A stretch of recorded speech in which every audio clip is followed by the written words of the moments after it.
Land Rover Discovery long-term review.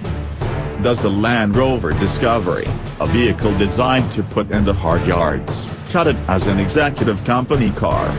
Discovering the snow in a Land Rover, January 10, 2018. It snowed, then.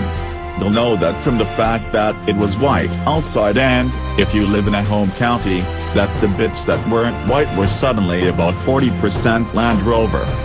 Some of these, round my way, I just don't seem to see for the rest of the year, so must be extricated from garages, yards and barns for the occasion, which is quite lovely.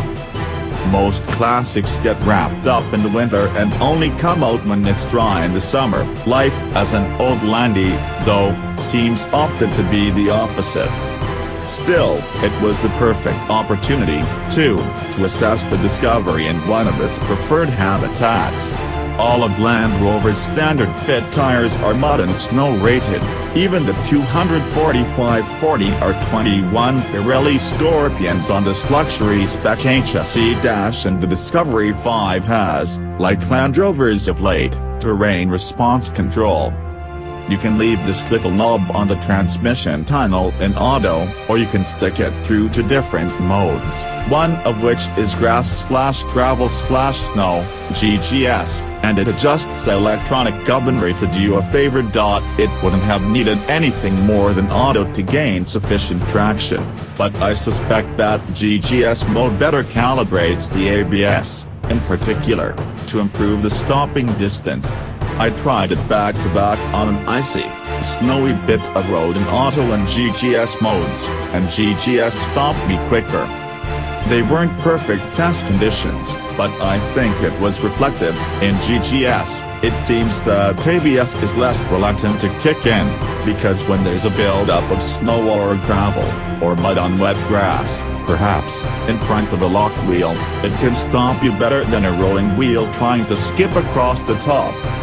The car also prefers to start in second gear, and I wonder if the throttle mapping in GGS mode means the accelerator pedal doesn't do quite so much in its initial travel.